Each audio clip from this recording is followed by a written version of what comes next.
കണ്ണൂരിനെ സംബന്ധിച്ച് മുഖവരകൾ ആവശ്യമില്ലാത്ത നേതാവാണ് ടി.ഒ. മോഹനൻ. കഴിഞ്ഞ കാലങ്ങളിൽ കോർപ്പറേഷനിൽ ഉൾപ്പെടെ നടത്തിയ വികസന പ്രവർത്തനങ്ങൾ അതെല്ലാം ഇത്തവണ ഒരു പടി കൂടി കടന്ന് എംഎൽഎ എന്ന രീതിയിലേക്ക് നടത്താനാകുമെന്നൊരു പ്രതീക്ഷയിലാണ് ടി.ഒ. മോഹനുള്ളത്. ആദ്യഘട്ടത്തിൽ തെരഞ്ഞെടുപ്പ് പ്രചരണത്തിൽ ഇത്തിരി പിന്നിലായിരുന്നെങ്കിലും ഇപ്പോൾ അതിവേഗതയിലൂടെ തെരഞ്ഞെടുപ്പ് പ്രചരണം നടത്തിവരികയാണ്. കണ്ണൂരിൽ എങ്ങനെയുണ്ട്, ഒരു റെസ്പോൺസ് ഒക്കെ എങ്ങനെയുണ്ട്? കണ്ണൂരിൽ യുഡിഎഫിന്റെ സ്ഥാനാർത്ഥിയായി എന്നെ പ്രഖ്യാപിക്കുന്ന ഘട്ടത്തിലേക്ക് കാത്തുനിന്ന ഒരു ജനത്തിന്റെ പ്രതീതിയാണ് എനിക്ക് അനുഭവമുള്ളത്. എല്ലാ സ്ഥലത്തും ഞാൻ പോകുമ്പോഴേക്ക് ഞാൻ എന്തൊക്കെ ചെയ്യണമെന്ന് പറയുന്നുവോ അത് പറയേണ്ടി വരുന്നില്ല. എല്ലാ സ്ഥലത്തും അത്രമാത്രം സജ്ജരായി നിൽക്കുന്ന ആളുകളെയാണ് കണ്ടത്. അത് കക്ഷി രാഷ്ട്രീയ ബന്ധമില്ല, അതുപോലെ ജാതിമത ചിന്തയില്ല.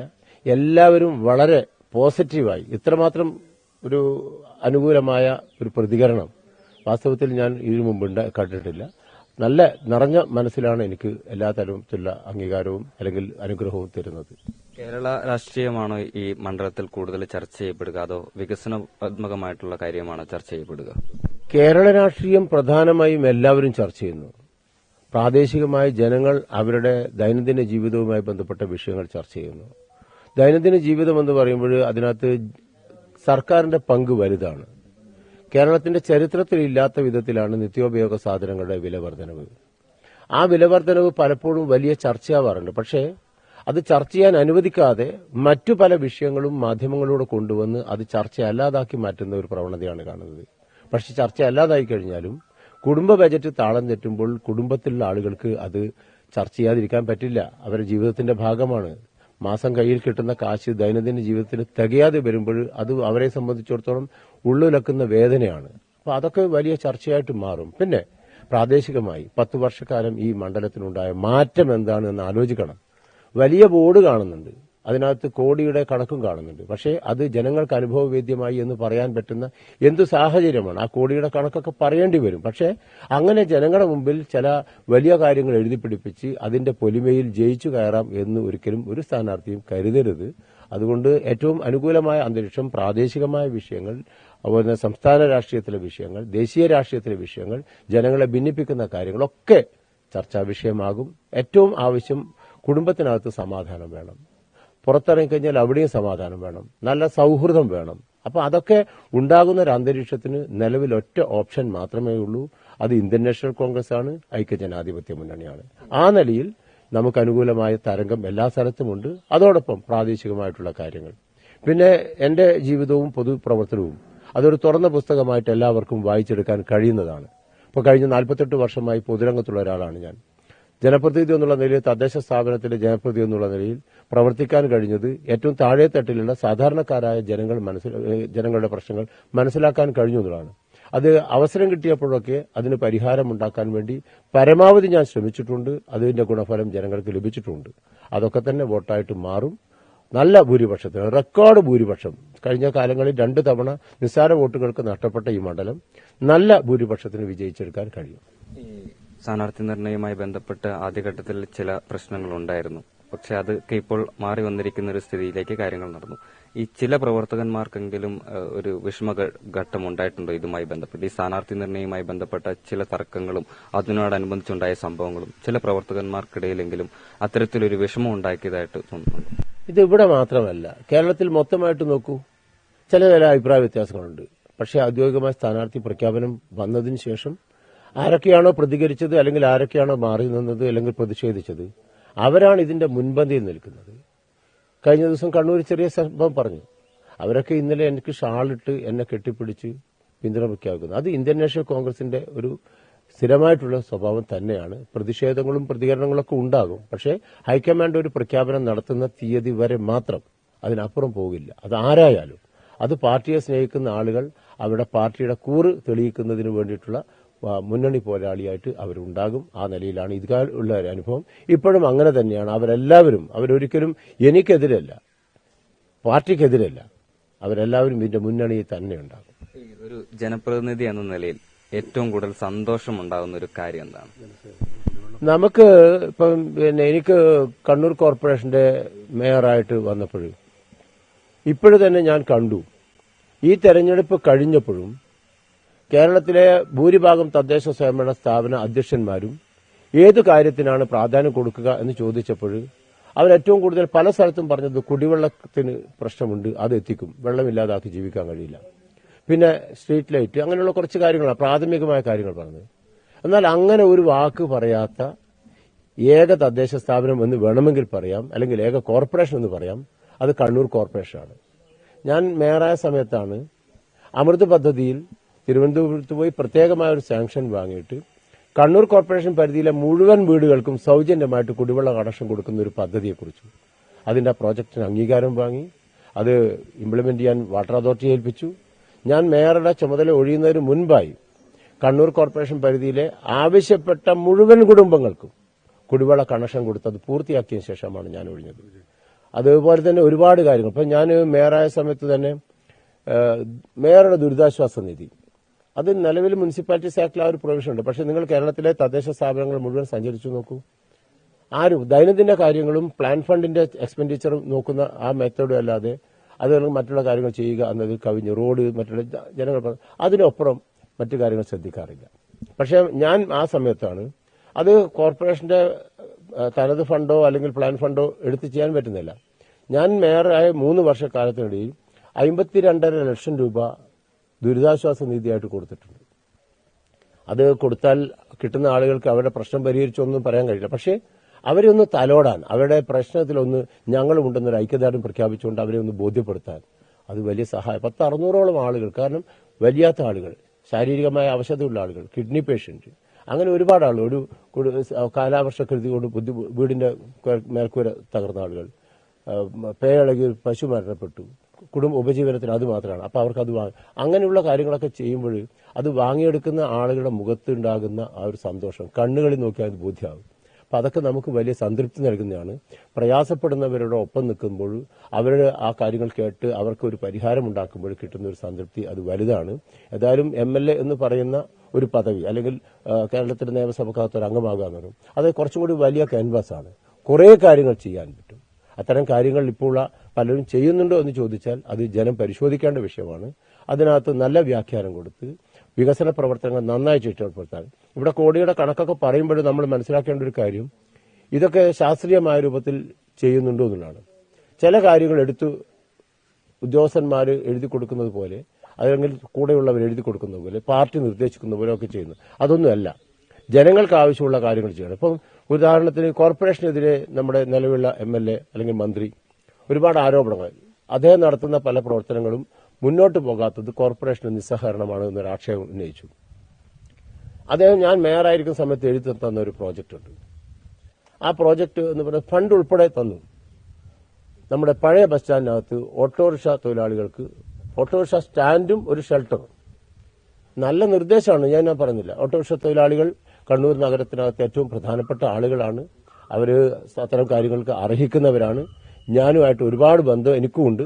അവരെയൊക്കെ സ്നേഹിക്കണം എന്നത് തർക്കമൊന്നുമില്ല. പക്ഷേ അത് മറ്റെന്തെങ്കിലും തടസ്സപ്പെടുത്തിക്കൊണ്ടാവരുത്. കോർപ്പറേഷൻ അവിടെ ഒരു വലിയ കൺവെൻഷൻ സെന്റർ, കണ്ണൂർ നഗരത്തിനകത്ത് ഏറ്റവും പ്രധാനപ്പെട്ട ഒരു കേന്ദ്രമാണത്. പഴയ ബസ് സ്റ്റാൻഡ്, പുതിയ ബസ് സ്റ്റാൻഡ് വന്നതുകൊണ്ട് ആ പുതിയ ബസ് സ്റ്റാൻഡിന്റെ BOT കാലാവധി കഴിയുന്നതുവരെ മറ്റൊരു ബസ് സ്റ്റാൻഡ് ഓപ്പറേറ്റ് ചെയ്യില്ല എന്ന എഗ്രിമെന്റ് അവിടെ വെക്കുന്നു. അപ്പോൾ ഇത്തരം ഒരു സ്ഥലത്ത് ഒരു നല്ല കോർപ്പറേഷന് സ്വന്തമായി പദ്ധതികൾ ആസൂത്രണം ചെയ്യാൻ പറ്റുന്ന, വരുമാനമുണ്ടാക്കാൻ പറ്റുന്ന ഒരു നല്ലൊരു പ്രോജക്റ്റ് കൊണ്ടുവരണം എന്ന് ആഗ്രഹിച്ചു നിൽക്കുമ്പോൾ അതിനകത്ത് ഇങ്ങനെ ഒരു നിർമ്മാണം നടത്തിയാൽ അത് പൂർണ്ണമായി വേസ്റ്റായി, മറ്റൊന്നും ചെയ്യാൻ കഴിയില്ല. അപ്പൊ അദ്ദേഹം ഒരു പ്രോജക്റ്റ് ഉണ്ടാക്കി, പ്ലാൻ ഉണ്ടാക്കി, അതിനൊരു എമൗണ്ടും കളക്ടർ കൊണ്ട് പാസ്സാക്കിയിട്ട് കൊണ്ടുവരികയാണ്. അപ്പൊ ഞങ്ങളത് പറഞ്ഞത് അത് പാടില്ല എന്ന് പറയുമ്പോൾ വികസനത്തിനെതിരാണെന്ന് പറയുന്നു. അപ്പൊ ഞങ്ങൾ അവിടെ വെച്ചൊരു നിർദ്ദേശമുണ്ട്. ഞാൻ മേയറായി കാലാവധി കഴിഞ്ഞു, ഞാൻ പുറത്തേക്ക് പോയി. അദ്ദേഹം MLA ആയി കുറച്ച് കഴിഞ്ഞാൽ മാറും. ഏതായാലും ഒരു കാലാവധി ഉണ്ടാവുമല്ലോ. അപ്പൊ സ്വാഭാവികമായും പക്ഷേ ഈ നാട് ഇവിടെ ഉണ്ടാവും, ഈ നാട്ടിലെ ജനങ്ങൾ ഇവിടെയുണ്ട്, മാറി മാറി വരും ആളുകൾ. അപ്പൊ അവർക്ക് ഉപയോഗിക്കാൻ പറ്റുന്ന നല്ല കാര്യങ്ങൾ, സുസ്ഥിരമായ ഒരു വികസനം, അതായിരിക്കണം ലക്ഷ്യം. അപ്പൊ അങ്ങനെ വരുമ്പോഴെന്താ, ആ ഭരണാധികാരി, തദ്ദേശ സ്വയംഭരണ സ്ഥാപനത്തിലെ ഭരണാധികാരിയും നിയമസഭക്കകത്തുള്ള ആളും പാർലമെന്റ് ലോകത്തുള്ള ആളും എല്ലാവരും, അത് പ്രാദേശികമായ വികസനം ആഗ്രഹിക്കുന്ന ആളും എല്ലാവരും പരസ്പരം ആഗ്രഹിക്കുന്ന, അല്ലെങ്കിൽ അവരുടെ ആശയത്തിൽ വരുന്ന കാര്യങ്ങൾ അത് ഒരു അന്തിമമായ രൂപമാക്കിയിട്ട് അത് ഇംപ്ലിമെന്റ് ചെയ്യുക. അതല്ലാതെ വരുന്ന ആൾ എന്റെ മനസ്സിലുള്ള ഇതാണ്, അത് തന്നെ നടക്കണമെന്ന് വാശി പിടിക്കരുത്. അപ്പോൾ ഇതെല്ലാം പരസ്പര പൂരകങ്ങളായിരിക്കണം. ആ നിലയിൽ വരാത്ത പ്രശ്നം കണ്ണൂരിലുണ്ട്. അത് വലിയ ദോഷകരമാണ്. ഒരു സ്ഥാനാർത്ഥി എന്ന നിലയിൽ മാത്രമല്ല, കണ്ണൂരിലെ കോൺഗ്രസിന്റെ മുതിർന്ന ഒരു നേതാവ് എന്ന നിലയിൽ കൂടിയുള്ളൊരു ചോദ്യമാണ്. ഈ തളിപ്പറമ്പിലും പയ്യന്നൂരിലും യൂത്ത് കോൺഗ്രസ് തന്നെ ഈ ഒരു നീക്കം നടത്തുന്നുണ്ട്. അതിനെ എങ്ങനെയാണ് നോക്കിക്കാണുന്നത്? ഒരിക്കലും അങ്ങനെ ഒരു സംഭവം ഉണ്ടാവില്ല. ഞാൻ അവരുമായിട്ടൊക്കെ ഒരു ആശയവിനിമയം നടത്തിയാണ്. ചില പ്രേരണ കൊണ്ട് ചില വാർത്തകൾ സൃഷ്ടിക്കുന്ന നിലയിലേക്ക് വന്നു എന്നതിനപ്പുറം ഒരു സംഭവം ഉണ്ടാവില്ല. നിങ്ങൾ നോക്കിക്കോളൂ. ഇപ്പൊ സാധാരണഗതിയിൽ ഞങ്ങളെല്ലാവരും മാധ്യമങ്ങളിലൂടെ പറയുന്നത് കോൺഗ്രസിനകത്ത് UDF-നകത്ത് തർക്കങ്ങളുണ്ടെന്നാണ്. സ്ഥാനാർത്ഥി പ്രഖ്യാപനത്തിന് ശേഷം, ഔദ്യോഗികമായ പ്രഖ്യാപനത്തിന് ശേഷം അത്തരം ബഹളങ്ങളില്ല, അതൊക്കെ അടങ്ങി. പക്ഷേ നമ്മൾ ഒരു ഉരുക്കുകോട്ട പോലെ അല്ലെങ്കിൽ ഒരു മിലിറ്റന്റ് ഓർഗനൈസേഷൻ എന്നൊക്കെ പറഞ്ഞ് കൊട്ടിഘോഷിക്കുന്ന CPM പാർട്ടിക്കകത്ത്, അതും കണ്ണൂർ പോലെ ഇന്ത്യയിലെ തന്നെ ഏറ്റവും ശക്തമായ അടിത്തറയുണ്ടെന്ന് അവകാശപ്പെടുന്ന ഏറ്റവും കൂടുതൽ പോളിറ്റ് ബ്യൂറോ അംഗങ്ങൾ, കേന്ദ്ര കമ്മിറ്റി അംഗങ്ങൾ, സംസ്ഥാന കമ്മിറ്റി അംഗങ്ങൾ, എല്ലാ ഫംഗ്ഷണൽ ഓർഗനൈസേഷന്റെയും അധിപന്മാരൊക്കെ വസിക്കുന്ന ഈ ജില്ലയിൽ മുഖ്യമന്ത്രിയും പാർട്ടി സെക്രട്ടറിയും ഉൾപ്പെടെയുള്ള ആളുകൾ നിൽക്കുന്ന ഈ ജില്ലയിൽ CPM-ന്റെ ഏറ്റവും ചുരുങ്ങിയ നേതാക്കന്മാർ മാത്രം ഉൾക്കൊള്ളുന്ന ജില്ലാ സെക്രട്ടേറിയറ്റ് ഏറ്റവും സീനിയറായ അംഗം രാജിവെച്ചിട്ട് റിവലായി നിൽക്കുന്നു. അത് മാധ്യമത്തിൽ ചെറിയൊരു വാർത്തയായിട്ട് കുറച്ചു ദിവസം മാത്രമാണ് വാർത്ത വന്നത്. തുടർച്ചയായ വാർത്തക്ക് സ്കോപ്പുള്ള സംഗതിയാണ്. പക്ഷെ വരുന്നില്ല. അതൊക്കെ കുറെ ആളുകൾ ആ നിലയിൽ പോകുന്നു. പക്ഷെ അങ്ങനെ വന്നിട്ട് അത് ജനങ്ങളത് കാണുകയാണ്. അപ്പൊ അത് അപ്രധാനവും മറ്റുള്ളത് പ്രാധാന്യവും എന്ന് വരേണ്ടതില്ല. നിങ്ങൾ കണ്ടുകൊള്ളൂ, അടുത്ത ദിവസങ്ങളൊക്കെ വരുമ്പോൾ ഈ പയ്യന്നൂരിലും തളിപ്പറമ്പിലും മാറ്റങ്ങൾ ഉണ്ടാകും. അത് ജനങ്ങൾക്ക് അവരെ CPM-നകത്ത് ഞെട്ടിക്കുന്ന വാർത്തകൾ അതിലൂടെ വരും. ആ വാർത്തയുടെ അതിന്റെ അവകാശം എന്ന് പറയുന്നത്, അല്ലെങ്കിൽ അതിന്റെ റിസൾട്ടിന്റെ അവകാശം ഐക്യജനാധിപത്യ മുന്നണി പ്രവർത്തകന്മാർക്ക് മാത്രമായിരിക്കില്ല. അത് കമ്മ്യൂണിസ്റ്റ് പാർട്ടിയെ ആത്മാർത്ഥമായി ഹൃദയം നിറഞ്ഞ് സ്നേഹിക്കുന്ന ഒരുപാട് യഥാർത്ഥ കമ്മ്യൂണിസ്റ്റുകാരുണ്ട്. അവരിന്ന് നിസ്സഹായരാണ്. അവർ പാർട്ടിക്കകത്തുണ്ടാകുന്ന അപജയത്തെ പ്രയാസത്തോടെ നോക്കിക്കാണുന്നു. യഥാർത്ഥ കമ്മ്യൂണിസ്റ്റുകാരൻ എങ്ങനെയാണ് എന്ന് ചിന്തിക്കുന്ന, അല്ലെങ്കിൽ ആ നിലയിൽ ജീവിക്കുന്ന ഒരുപാട് പേര് ഇപ്പോഴും അതിനകത്തുണ്ട്. നിരുപാധികമായിട്ടുള്ള ഒരു പിന്തുണ UDF ഇതിനോടകം നൽകിയിട്ടുണ്ട്. പക്ഷെ അവരുടെ ഭാഗത്ത് ഇതുവരെ ഒരു ഉറപ്പ് UDF-ന് ലഭിച്ചിട്ടുണ്ടോ? അത്തരം കാര്യങ്ങളൊക്കെ തന്നെ ഇപ്പൊ എന്തായാലും നമ്മൾ ആലോചിക്കേണ്ടത്, നോമിനേഷന്റെ കൊടുക്കേണ്ട അവസാന തീയതി 23-ആണ്. 24-ാം തീയതി സ്ക്രൂട്ടണിയാണ്. 26-ാം തീയതി വരെ പത്രിക പിൻവലിക്കാനുള്ള സമയമുണ്ട്. അപ്പൊ ഇതിനൊക്കെ സമയമുണ്ട്. ഈ പ്രചരണത്തിന് ദിവസം കുറവാണ്. അത് നമുക്ക് കുറവും അവർക്ക് അധികമല്ല, എല്ലാവർക്കും ഒരുപോലെ തന്നെയാണ്. അപ്പൊ അത് വരുമ്പോൾ അതിന്റെ ശരിയായ ഒരു മൂവ്മെന്റ് നടക്കുന്നത് 26 മുതൽ അങ്ങോട്ടാണ്. അത് നിങ്ങൾക്കത് ബോധ്യമാകും. അത് ഒരു പ്രയാസവുമില്ലാതെ മുഴുവൻ ആളുകളെയും ചേർത്ത് നിർത്തിക്കൊണ്ടുള്ള നല്ല മുന്നോട്ടം, അതാണ് ഏറ്റവും വലിയ ജനാധിപത്യ പോരാട്ടം. അത് CPM ഏത് രൂപത്തിൽ തടുക്കാൻ ശ്രമിച്ചാലും അതിനൊക്കെ തട്ടിമാറ്റി മുന്നോട്ട് പോകാനുള്ള കരുത്ത് ആ പ്രദേശത്തെ യഥാർത്ഥ ജനാധിപത്യവാദികൾക്കുണ്ട് എന്ന് റിസൾട്ട് വരുമ്പോൾ ബോധ്യമാകും. ഇതിന്റെ ഏറ്റവും പ്രധാനപ്പെട്ടത് വി കുഞ്ഞികൃഷ്ണൻ പറഞ്ഞൊരു കാര്യം, TI മധുസൂദൻ അല്ലായിരുന്നുവെങ്കിൽ ഞാൻ മത്സരിക്കില്ലായിരുന്നു. അതുപോലെ തന്നെ TK ഗോവിന്ദൻ മാസ്റ്റർ പറഞ്ഞത് ഭാര്യയായിട്ടുള്ള ആൾക്ക് സീറ്റ് കൊടുത്തു, അതിലാണ് എനിക്ക് അമർഷമുള്ളത്. ഈ വ്യക്തിപരമായ കാര്യങ്ങളിൽ കുടുങ്ങി നിൽക്കുകയല്ല ഇവർ. അതിനപ്പുറത്തേക്ക് ഒരു ആശയ പ്രചരണം കോൺഗ്രസിന് വേണ്ട രീതിയിൽ നടത്താൻ ഇവർ തയ്യാറാകുന്നില്ലല്ലോ. ഞാൻ അവിടെ അത് പറഞ്ഞതും അത് തന്നെയാണ്, യഥാർത്ഥ കമ്മ്യൂണിസ്റ്റുകാരെന്ന് പറഞ്ഞത്. ഒരിക്കലും BJP എന്ന് പറയുന്ന രാഷ്ട്രീയ പ്രസ്ഥാനം മുന്നോട്ട് വെച്ചൊരു കാര്യം കോൺഗ്രസ് മുക്ത ഭാരതം എന്നാണ്. നമ്മൾ ഇന്ത്യൻ നാഷണൽ കോൺഗ്രസ് ഒരിക്കലും കമ്മ്യൂണിസ്റ്റ് മുക്ത കേരളം എന്ന് പറയുന്നില്ല. കമ്മ്യൂണിസ്റ്റ് പാർട്ടിയും ഇവിടെ നിലനിൽക്കണം. ജനാധിപത്യ സംവിധാനം കൊണ്ടുവന്നത് ഇന്ത്യൻ നാഷണൽ കോൺഗ്രസ് ആണ് എല്ലാ കാലഘട്ടത്തിലും. ഒരുപക്ഷെ ഇന്ന് BJP അവലംബിക്കുന്ന രാഷ്ട്രീയ സമീപനം ജവഹർലാൽ നെഹ്റുവും ഇന്ദിരാഗാന്ധിയും സ്വീകരിച്ചിരുന്നുവെങ്കിൽ ഇവിടെ മറ്റൊരു രാഷ്ട്രീയ പ്രസ്ഥാനം ഉണ്ടാകില്ല. ഏത് ചെറിയ രാഷ്ട്രീയ പ്രസ്ഥാനത്തിനും അവർ അഭിപ്രായം പ്രകടിപ്പിക്കാനും അവർക്ക് നോമിനേഷൻ കൊടുക്കാനും പ്രവർത്തിക്കാനും ഒക്കെയുള്ള സ്വാതന്ത്ര്യമുണ്ട്. പാർലമെന്റിനകത്ത് ആവശ്യമുള്ള 10% അംഗങ്ങളുടെ 1-2 എണ്ണം കുറഞ്ഞപ്പോൾ രാഹുൽ ഗാന്ധിയെ പ്രതിപക്ഷ നേതാവായി അംഗീകരിച്ചിട്ടില്ല നരേന്ദ്രമോദി. എന്നാൽ ജവഹർലാൽ നെഹ്റു ഇരിക്കുമ്പോൾ ആവശ്യമായ അംഗസംഖ്യയുടെ പരിസരത്ത് പോലും എത്താതിരുന്ന AK ഗോപാലിനെ പ്രതിപക്ഷ നേതാവായി അംഗീകരിച്ച് അദ്ദേഹം പറയുന്നത് എന്താണെന്നും അദ്ദേഹത്തിന് ആവശ്യത്തിന് ഇപ്പൊ പ്രതിപക്ഷ നേതാവുമായിട്ട് പോലും പ്രസംഗിക്കാൻ അവസരം കൊടുക്കില്ല. എന്നാൽ ആവശ്യത്തിന് അനുകരിച്ച് അദ്ദേഹം പറയുമ്പോൾ പിൻ ഡ്രോപ്പ് സൈലന്റ് ആണ്. അദ്ദേഹം പറയുന്ന മുഴുവൻ സാഹൂതം കേട്ട് നിർദ്ദേശങ്ങൾ കുറിച്ചെടുത്ത് അത് നടപ്പാക്കുന്ന ജവഹർലാൽ നെഹ്റു, അത് കാലഘട്ടം ഒന്ന് പരിശോധിച്ചാൽ മതി. ഇപ്പൊ യഥാർത്ഥ കമ്മ്യൂണിസ്റ്റുകാർ മാറി നിൽക്കുകയാണ്. അവരാണ് ഇപ്പോഴും പറയുന്നത് എന്താണ്, TI മധുസൂദൻ അല്ലായിരുന്നെങ്കിൽ ഞാൻ നിൽക്കും എന്ന് പറയുമ്പോൾ TI മധുസൂദൻ ഒരു വ്യക്തിയല്ല, ആ വ്യക്തിയുടെ പ്രവൃത്തിയും ആ പ്രവൃത്തിക്ക് പാർട്ടി നേതൃത്വം കൂട്ടുനിൽക്കുകയും ചെയ്യുന്നതാണ് ഇവിടെ വിഷയം. നമ്മളത് വിശദീകരിക്കണം. നമ്മളൊന്ന് ദീർഘമായി ചിന്തിക്കുക. ശ്യാമള ടീച്ചർ എന്ന് പറയുന്ന ഒരു വ്യക്തിക്കാണ് എതിരെന്ന് തോന്നുന്നില്ല. അതൊരു പ്രവണതക്കെതിരെയാണ്. ഒരു സഖാവ് കഴിഞ്ഞ ദിവസം എന്റെ അടുത്ത് പറഞ്ഞു, CPM-ന്റെ സംസ്ഥാന ജനറൽ സെക്രട്ടറി ആയിരുന്ന ചടയൻ ഗോവിന്ദൻ അദ്ദേഹത്തിന്റെ സെക്രട്ടറി ആയിരിക്കുമ്പോൾ അദ്ദേഹത്തിന്റെ മകനെ ഏതോ ഒരു സർവീസ് ബാങ്കിൽ കയറ്റിയപ്പോൾ അത് വലിയ ചർച്ചയായിട്ട് അദ്ദേഹം പറഞ്ഞു രാജിവെപ്പിക്കേണ്ടി വന്നു. പിന്നീട് കുടുംബത്തിന് മുന്നോട്ട് പോകാൻ കഴിയാത്തൊരു ഘട്ടത്തിൽ അദ്ദേഹത്തെ ദേശാഭിമാനിയിൽ എൻട്രി കൊടുത്തു. അതും വലിയ വിമർശനങ്ങൾ ഉണ്ടായപ്പോൾ അവിടുന്ന് മാറ്റി നിർത്തേണ്ടി വന്നു. ഇപ്പോഴും ഒരു ജോലിയുമില്ലാതെ അലയുകയാണ് എന്ന് ഒരു സഖാവ് എന്റെ അടുത്ത് പറഞ്ഞു, വേദന കൊണ്ട് പറഞ്ഞാണ്. ആ ഒരു കാലഘട്ടവും ഇന്നത്തെ ഒരു കാലഘട്ടവും സ്വാഭാവികമായിട്ട് ആലോചിച്ച് നോക്കൂ. ഇപ്പൊ CPM സംസ്ഥാന സെക്രട്ടറി ഒഴിയുമ്പോൾ അദ്ദേഹത്തിന്റെ ഭാര്യയ്ക്ക് കൊടുക്കുന്നു. ഭാര്യ പണ്ടേ കമ്മ്യൂണിസ്റ്റാണെന്ന് വെച്ചാൽ പണ്ടേ കമ്മ്യൂണിസ്റ്റായ ഒരേ ഒരാളെ ഉള്ളൂ, അതുകൊണ്ടാണ് കൊടുത്തത് എന്നല്ല പറഞ്ഞത്. ഒരുപാട് പേരുണ്ട്. പക്ഷെ ഇതെങ്ങനെ ഓപ്റ്റ് ചെയ്തു നമ്മൾ ആലോചിച്ചാൽ മതി. അത് അദ്ദേഹം പറയുന്നതിനകത്ത് കാര്യമുണ്ടോ ഇല്ലയോ എന്ന് ജനങ്ങൾ വിശകലനം ചെയ്യട്ടെ. അപ്പോൾ TK ഗോവിന്ദൻ എന്ന് പറയുന്ന ഒരാൾ മുന്നോട്ട് വെച്ചത് ശ്യാമള ടീച്ചർക്ക് ഭാര്യ കൊടുത്തുകൊണ്ടാണെങ്കിൽ അതൊരു ചർച്ചാ വിഷയമാക്കേണ്ടതാണ്.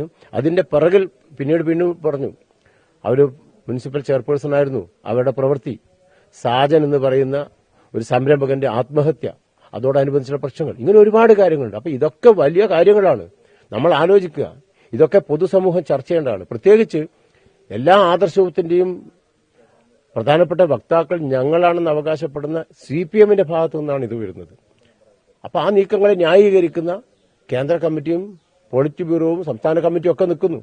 എല്ലാറ്റിനും മൗനമായി പിണറായി വിജയൻ, ഇവർ പരസ്പരം സഹായിച്ചുകൊണ്ട് നിൽക്കുന്ന അങ്ങനെ ഒരു ഗ്രൂപ്പിന്റെ കയ്യിൽ പാർട്ടിയുടെ നേതൃത്വം അകപ്പെട്ടു എന്ന പ്രയാസമാണ് താഴെ തട്ടിൽ ഉൾപ്പെടെയുള്ള യഥാർത്ഥ കമ്മ്യൂണിസ്റ്റുകാർ അവരെ വേദനിപ്പിക്കുന്ന വിഷയമായിട്ട് ചൂണ്ടിക്കാണിക്കുന്നത് എന്ന് പ്രത്യേകം മനസ്സിലാക്കുക. എന്തായാലും വിജയാശംസകൾ നേരുന്നു. ഇത്തവണ വിജയിച്ച് കയറട്ടെ എന്ന് ആശംസിക്കുന്നു.